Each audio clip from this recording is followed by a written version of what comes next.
One reason why they've worked non-stop for the past 3 decades to wokeify our military. It's because they know. In the past, if they ever wanted to use the government against the American people, the military would not have been on their side. If we had an American Tiananmen Square incident, an American soldier would not shoot on their fellow American. Most of our past military were family men. They believed in protecting their country on behalf of their fellow citizen. They believed in defense of the U.S. Constitution. And the left could never dream of taking over militarily. So the left set to work. They worked night and day to get rid of these fighters, replace them with more of their own wokish kind. The kind who would pull the trigger against their fellow American. The kind who viewed not foreign terrorists as the enemy, but they saw their fellow neighbor as the domestic terrorist. We are very focused on domestic violent extremism. It is the greatest threat, terrorist-related threat that we face in our homeland. We are very focused on it. We've done a tremendous amount already. We have plans to do more. And they succeeded. Today, the military is a different place than it was even 10 years ago. It is made up of leaders who view the American people themselves as a threat, not only at secretary levels, but at the very top. Too much of what's happening in our country today is not normal. Donald Trump and the MAGA Republicans represent an extremism that threatens the very foundations of our republic. But even with the nonstop wokeification of our entire U.S. military complex, the left still didn't have total control over our military. The boots on the ground guys, though tripping over the red tape and the fragile sensitivities of butch-haired lesbians, still managed to shut their mouths and serve. And the left knows this. They've imposed pronoun policies and lowered physical fitness standards, but they still aren't entirely sure if the U.S. military today would go wholeheartedly along should the government decide to turn against its own citizens. Enter the liberals' dream soldier, the drone, the modern-day drone. Drone wars solve the one problem politicians always had with war. Wars were unpopular because it meant putting your loved ones at risk, killing your children, your spouses, your loved ones. It had too high a human cost.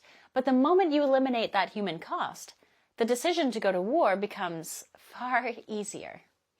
Drones don't ask questions. They do exactly what they are told to do. And what else does this mean? A drone army would not question an order to fire upon American citizens. It can't tell the difference between you and an enemy combatant. The modern drone is the perfect soldier for the left. And we're not talking one drone you could shoot out of the sky from your porch. We're talking thousands, all communicating with each other, acting with deadly precision. Before long, we won't be talking about handfuls of FPV drones, each operated by a single user, and instead, we'll be talking about entire swarms of drones operated through distributed artificial intelligence. And that is a very scary thing. They don't take a breath, they don't hesitate, they don't miss. And they take orders from the federal government. Today's federal government isn't here to serve you, it's here to control you. Any power exercised for your benefit can, just as easily, be turned against you. And has. Look 90 miles off our shore to Cuba. Fidel Castro, idolized by the progressive left as a champion of healthcare and education, was a brutal tyrant who used the jackboot of his government to crack down on the citizens he claimed to have liberated. Castro once declared that owning arms was essential for democracy. It was an equalizer. But then he disarmed everyone. He threw any critics in jail, man, woman, or child.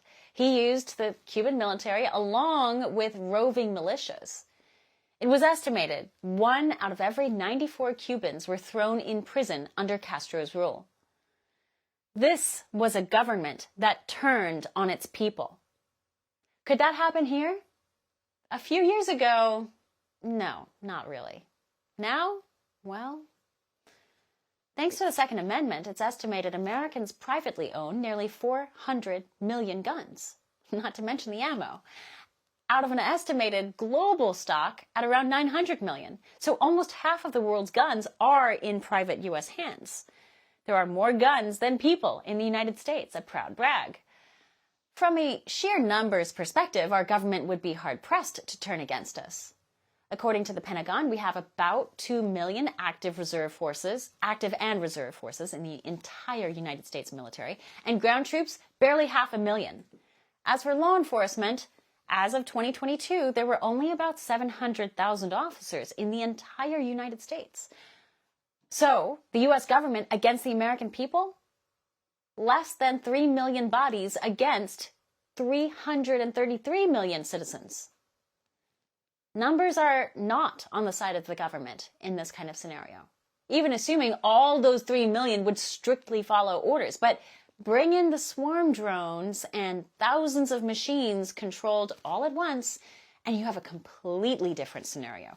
Guns are no match here. And unless you have signal disruptors or lasers, there is little you can do against these if they ever turned on you. There are drone disruptor guns out there that can jam signals, but of course, the U.S. government has made it illegal for civilians to own any of these. Why? For your own good, of course. Mike Benz joins us now. He is the executive director of the Foundation for Freedom Online. Also, you've hosted some pretty interesting conversations about government crowd control tactics and a whole host of fascinating topics. What are your thoughts on the scenario that has shifted here in light of drone technology?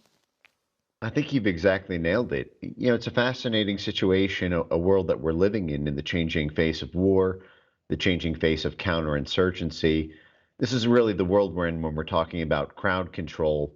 This is something that the U.S. military and intelligence community has had to deal with in Afghanistan, in Syria, and all over the world when there is a rising political faction that threatens to depose a U.S.-backed puppet government, as we faced, for example, in Afghanistan. This is one of the reasons that the David Petraeus doctrine for collecting the biometrics of all the different civilians in Afghanistan, one of the reasons that the CIA set up a fake vaccine clinic in 2013 and under the fake pretense of delivering vaccines to people, they were actually collecting the biometrics of the local population and then feeding them into databases to be able to pierce through to the true identities of people. You may recall the famous pictures of U.S. Marines going around lifting people's eyes open to take pictures of their eyeballs so that they could be picked out of a crowd should they protest against the U.S.-backed government there.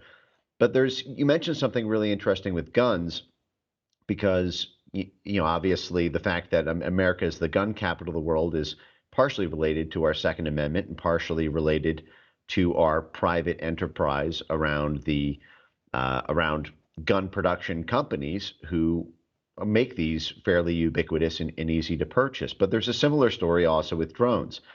In 2013, the CIA signed a $600 million contract with Amazon for Amazon Web Services for cloud storage and a $10 billion NSA Amazon contract for the military, on the military intelligence side with Amazon. Amazon just 4 months ago got approval from the FAA, from the Federal Aviation Agency, for a fleet of 500 million drones for Amazon's Prime Air delivery system. Amazon's vision is to make drones totally ubiquitous in delivery, to have effectively instantaneous delivery. And we may soon be living in a world, given this now has FAA approval, where your Amazon products are drone delivered, and we will be getting used to them in all manner of life. And the fact that they will be used, that they're already used for effectively crowd control in places where there is a military occupation of the U.S. And DHS is basically the domestic conduit for military and CIA activity. I think this is exactly right. It's going to be sort of like a Black Mirror episode where drones will be, the willing to press the button. Now, I'm not sure whether they're dispersing lethal or sublethal. You could very easily see them dispersing all sorts of, gas or noises or things to effectively disrupt the ability to do a protest, even if they're not spraying bullets into the crowd. But no, this is kind of one of those new God buttons that allow a totalitarian government to play God and totally control its population. I think that's perfectly put. I think that's exactly what they're trying to do. But it does raise an interesting question. The government is restricting what kinds of drones are accessible to us, to the members of the public. If you're using a drone as a kind of Second Amendment right, and they're restricting your ability to use drones, this could open up some really interesting Second Amendment conversations that we're actually not having now, but can be disabled preemptively by this government if they just go ahead and say, like, no, you can't use this material, you can't use these defensive weapons, only we can. I mean, that just goes to the heart of our right to bear arms, doesn't it?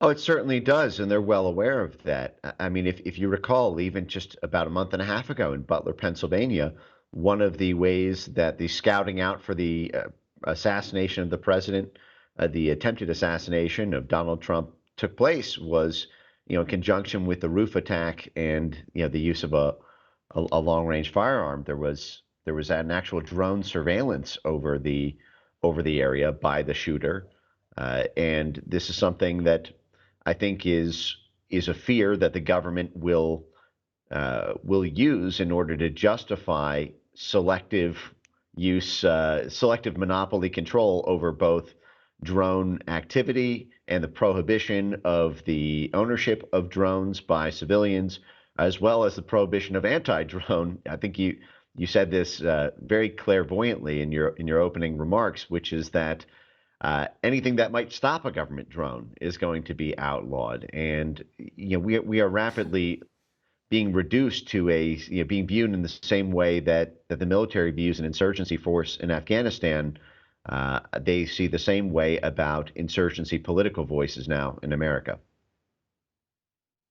There's another argument about drones, and again, I'm not anti-drone. I'm anti the freedom to have drones.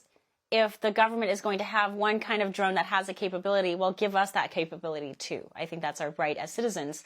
But, there's also another argument, not just a Second Amendment argument. There's a First Amendment argument for drones. I've made this before when I was attacking Pete Buttigieg, when he initially put that drone ban over North Carolina, and he has since walked that back. But my argument then was, the government can't keep a citizen from operating a drone and using a camera for journalistic purposes or for free speech purposes. And I don't hear anyone quite making that argument, but that's another argument that I think the government is going to preempt, and it's going to infringe on our First and our Second Amendment rights. And if we don't stop it now, it's actually going to be a point of no return in a very short amount of time, a few years, maybe less. That's a very interesting question, and I'm trying to think offhand what kind of civil society groups might step up and try to make those First Amendment arguments in a court. There's another thing beyond the simple citizens, which is that the U.S. federal government now views certain counties and sheriff's offices as being too populist adjacent for their liking. If folks remember, there were famous simulations that were done during the Obama administration, during the Tea Party era, when, sort of riding off of the Occupy Wall Street anti-government animus, and then the rise of the precursor to the Trump movement, the Tea Party, there were military simulations done about what would happen if southern states, for example, decided not to obey the federal government, to effectively do either a hard or a soft secession, and if state militias and if local sheriff's offices, for example, decided not to obey a federal government order or to not honor an agreement that's typically done under federalism if the federal government goes too far. And part of this came down to the kind of military simulation of how would we send in the U.S. Marshals on the federal side? What would the U.S. military do? Would we actually spill the blood of people from these state militias and these local sheriff's offices? And so I would not be surprised if at the same time that there is a campaign to try to de-drone the populace, as drones are becoming ubiquitous by the government, that they do the same thing against select states and select sheriff's offices in order to prevent the creation of a hub which might be able to prevent an unlawful or unconstitutional order from the federal government. It's opening up, I think, a really interesting field of conversation, but I don't think enough liberty-minded people are actually playing in this field and thinking about it. So that's what scares me the most.